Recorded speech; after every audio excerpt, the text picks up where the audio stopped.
selain tindakan keras yang ditimpakan kepada Bani Israel dan kaumnya Nabi Musa, Fir'aun melontarkan banyak kata-kata ejekan kepada Nabi Musa dalam rangka membendung pengaruh Nabi Musa yang semakin bertambah sejak Nabi Musa sebagai pemenang dalam pertandingan melawan tukang-tukang sihir Fir'aun. Fir'aun berkata pada pembesar-pembesarnya, "Biarkanlah aku membunuh Musa dan biarkanlah dia memohon dari Tuhannya, mohon perlindungan dari Tuhannya. Aku ingin tahu sampai mana, sejauh apa dia dapat melepaskan diri dari kekuasaanku. Dan biarlah ia membuktikan kebenaran kata-kata bahwa Tuhannya akan melindunginya dari segala tipu daya musuh-musuhnya." Jadi Fir'aun menantang Nabi Musa akan terus dihajar, akan terus diserang, dilawan, dan Fir'aun ingin membuktikan apakah Musa itu punya Tuhan yang bisa menolong apa tidak.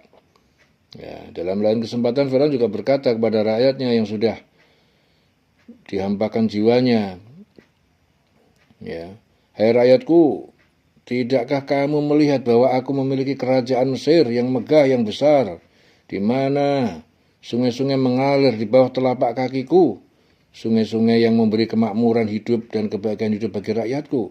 Tidakkah kamu melihat kekuasaanku yang luas, ketaatan rakyatku yang bulat padaku? Bukankah aku lebih baik dan lebih agung dari Musa yang hina dina itu?"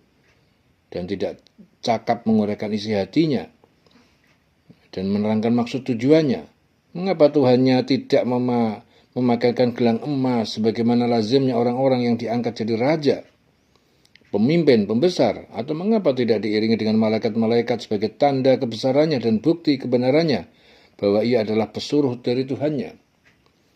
Kelompok orang yang mendengar kata-kata Fir'aun ini dengan serta-merta mengiyakan dan membenarkan kata-kata rajanya serta menyatakan kepatuhan yang bulat kepada segala titah dan perintahnya sebagai warga yang setia kepada rajanya.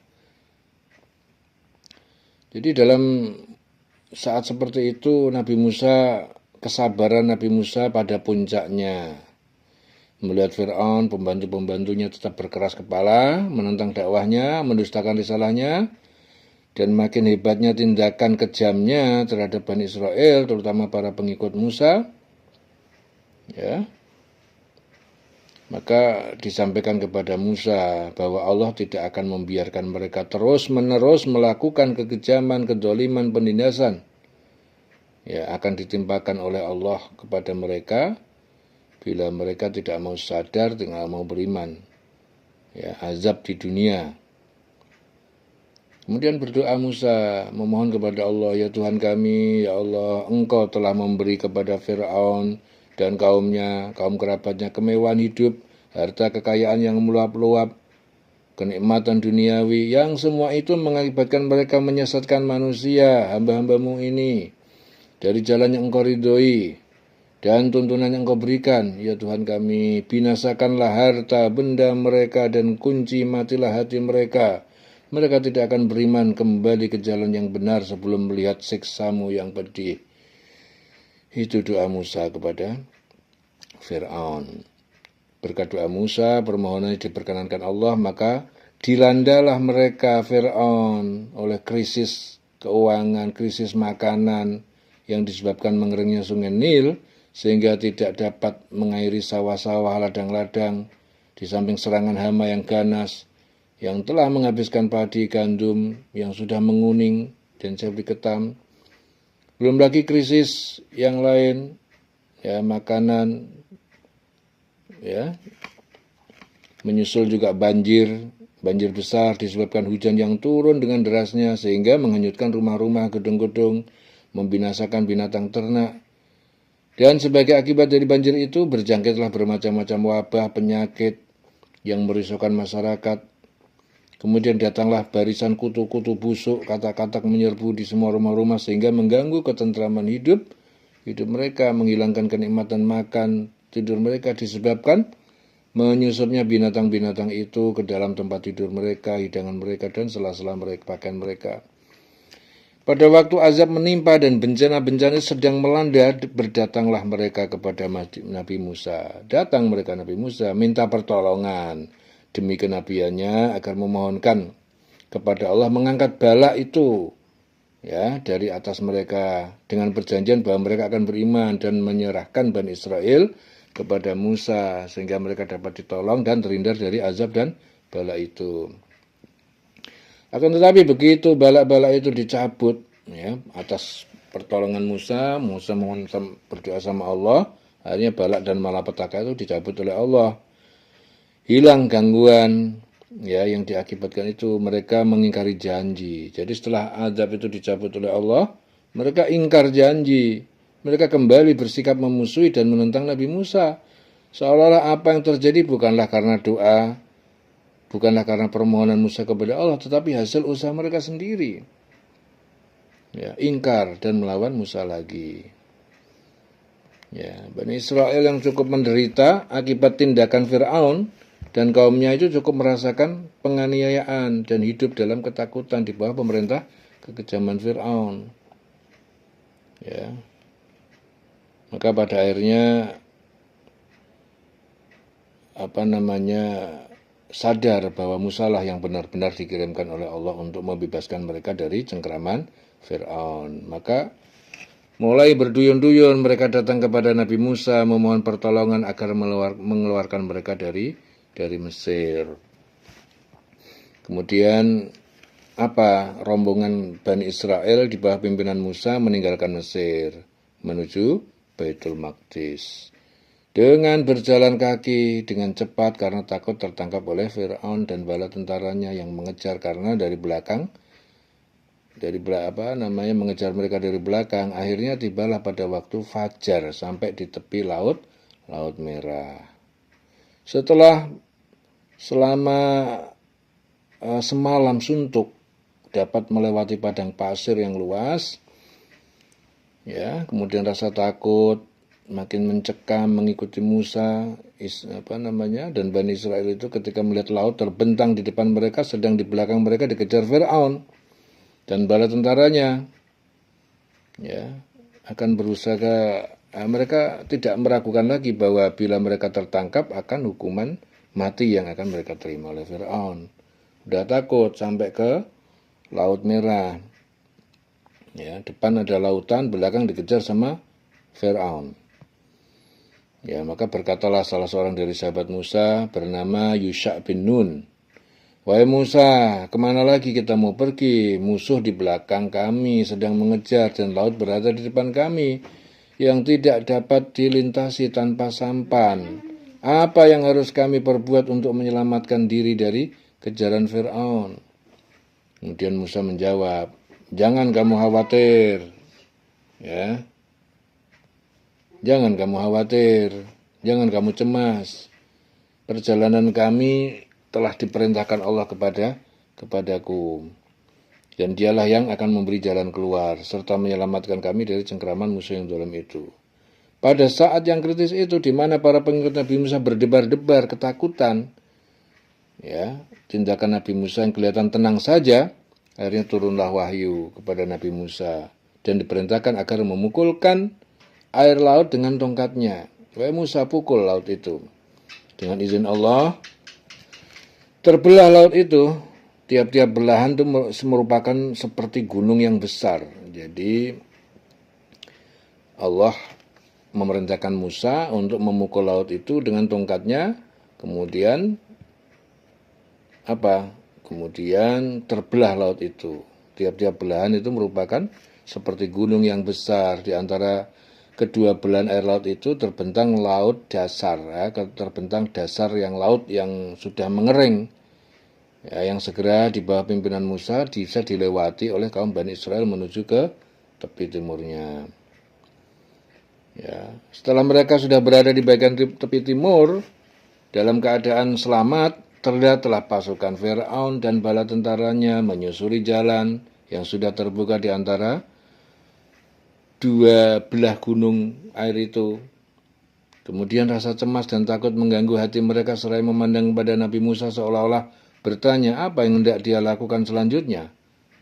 Ya, dalam pada itu Musa diilhamkan, dapat petunjuk dari Allah, dikasih perintah agar bertenang menanti Fir'aun dan bala tentaranya semua turun ke dasar laut, karena takdir Allah telah mendahului mereka akan menjadi bala tentara yang tenggelam.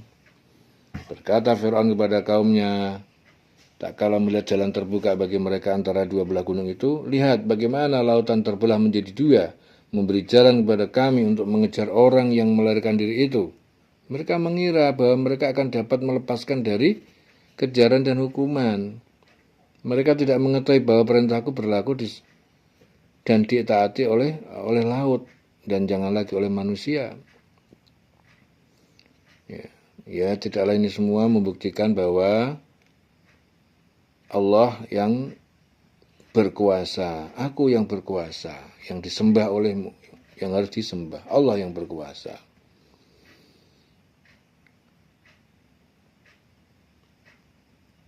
Jadi saat itu Musa mengejar, Fir'aun mengejar.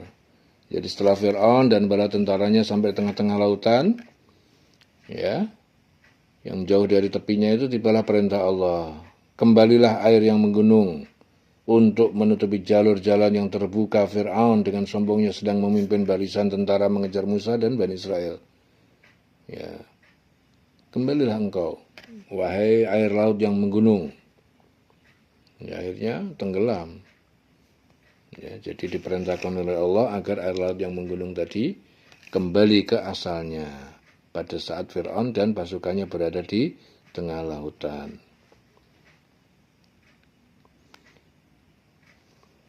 Jadi pada detik-detik akhir hayatnya, jadi di saat Fir'aun itu sudah tenggelam tapi belum meninggal, detik-detik akhir hayatnya, ya, akhirnya Fir'aun bilang juga, ya, sebelum meninggal itu, bilang dia, berada di depan matanya, berkata Fir'aun, aku percaya bahwa tiada Tuhan selain Tuhannya Musa dan Bani Israel. Aku beriman pada Tuhan, aku beriman pada Tuhan mereka dan berserah diri kepadanya, kepada Allah sebagai salah seorang Muslim. Nah, jadi Fir'aun akhirnya tenggelam dan sebelum dia mati, dia juga sempat menyampaikan pengakuannya bahwa tidak ada Tuhan selain Allah, yaitu selain Tuhannya Musa, Tuhannya Bani Israel, dan aku beriman, aku percaya dengan Tuhan Musa, Tuhan Bani Israel, dan aku berserah diri kepadanya sebagai salah seorang, dan aku akan menjadi Muslim, itu kata Fir'aun, tapi udah tenggelam. Ya, udah terlanjur tenggelam, udah terkena mereka. Ya, kemudian Allah berfirman, bilang kepada Fir'aun di saat sakaratul maut, ya, baru sekarangkah engkau berkata beriman kepada Musa dan berserah diri kepadaku? Baru sekarang. Tidakkah kekuasaan ketuhananmu dapat menyelamatkan engkau dari maut? Baru sekarang engkau sadar dan percaya setelah sepanjang hidupmu bermaksiat, melakukan penindasan, kezaliman terhadap hamba-hambaku dan berbuat sewenang-wenang, merusak akhlak akidah manusia, berada di bawah kekuasaanmu. Ya, terimalah sekarang pembalasanku yang akan menjadi pengajaran bagi orang-orang yang akan datang sesudahmu. Ya, akan aku apungkan tubuhmu. Ya, akan aku apungkan tubuh kasarmu untuk menjadi peringatan bagi orang-orang yang meragukan akan kekuasaanku. Ya, begitulah kata Allah Subhanahu wa taala. Jadi telat ya, Fir'aun telat dan terlambat dalam beriman. Bani Israel dan pengikut-pengikut Nabi Musa masih meragukan kematian Fir'aun. Mereka masih terpengaruh dengan kenyataan yang ditanamkan oleh Fir'aun. Ya, semasa berkuasa sebagai raja bahwa dia adalah manusia luar biasa daripada yang lain, bahwa dia akan hidup kekal sebagai Tuhan, tidak akan mati. Hayalan masih melekat pada pikiran mereka, menjadikan mereka tidak mau percaya bahwa dengan tenggelamnya Fir'aun sudah mati. Mereka menyatakan pada Musa bahwa Fir'aun mungkin masih hidup, namun di alam lain. Ya. Kemudian Nabi Musa berusaha meyakinkan kaumnya bahwa apa yang terfikir oleh mereka tentang Fir'aun adalah suatu hayalan belaka, bahwa Fir'aun sebagai orang biasa telah mati tenggelam akibat pembalasan Allah dan perbuatannya, atas perbuatannya. Menentang kekuasaan Allah, mendustakan Nabi Musa, dan menindaskan serta memberhambakan Bani Israel. Dan setelah melihat dengan mata kepala sendiri tubuh-tubuh Fir'aun dan orang-orang yang terapung di permukaan air, hilanglah semua hayalan, tahayul yang tentang Fir'aun yang selama ini ditanamkan Fir'aun kepada umatnya. Jadi menurut sejarah bahwa mayat Fir'aun itu terdampar di pantai, kemudian ditemukan oleh orang Mesir, kemudian diawetkan hingga utuh sampai sekarang. Eling-eling selawase urip.